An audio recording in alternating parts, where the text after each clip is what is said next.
بالنسبة للمستجدات في العيد غادي يجيبوا الغنم من اسبانيا. ايوا كيفاش واش كاين؟ غادي يشوفوها تكون فيه قوانين صارمة. بنو شداد. اكيد سبحان الله.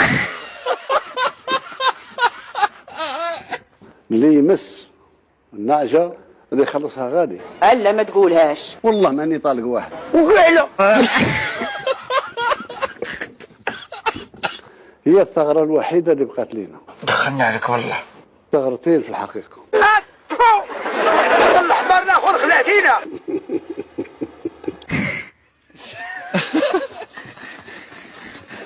الشيء اللي ما يعرفوش لي زالجيريان، احنا اول اثار روماني من بعد ايطاليا. هاي من بعد. لما جاء سيريل رامافوزا استدرك فاق باللي الجزائر لا شيء. نوض معنا نوض بدي ساعة أخرى قلبتي لي راسي.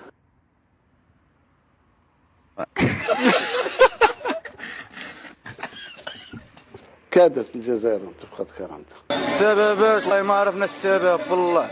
لان مثل ما يقال راس المال خجول وقابلينها وشاكرين الجزائر على هذه. الحمد لله عندنا رئيس حلال. الحمد لله. نبارك عواشركم مع المجرمين. الله يبارك فيك. ما بين معجزات الجزائر الجديدة البطاطا لحقت 150 دينار 160 دينار. والشيء اللي نقول فيه وزناه. احسن رايس قاع في العالم هذا هو الرايس تبون. اكيد سبحان الله. انا الهدف الاساسي نتاعي تفقير البلاد ايش قلت يا حبيبي؟ كنت التزمت في بداية تدخلاتي في العهدة الأولى بتكسير الاقتصاد الوطني، تخريب الاقتصاد الوطني، وأنا ملتزم بها. وادعيناك الله على الجولة. وبالتالي نكون حققنا الآمال بتاع المواطنات والمواطنين. برافو عليك، ما عندي مثال وجبتيها لاصقة. بيسو. الدولة الجزائرية عانت الويلات، معناها ماشية الفقر وماشية البطالة وماشية لعدم تلبية حاجتها بذاتها.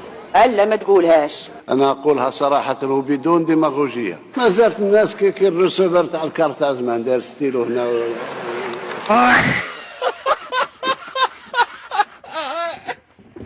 مصيبة هذه. ونقول أنا إفريقي والتنمية الإفريقية والبانافريكانيزم. عيب. نمشي نستورد البطاطا دروك ولا كيف؟ استغفر الله.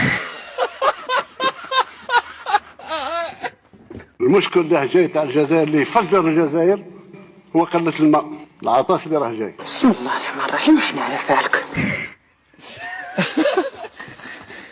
الجزائر كتب لها ربي غير الانفجارات. ايش قلت يا حبيبي؟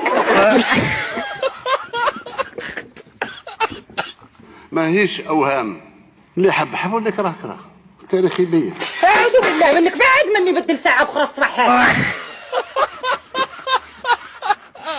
فيه جزائريين محرومين مقهورين سميناهم مناطق الظل.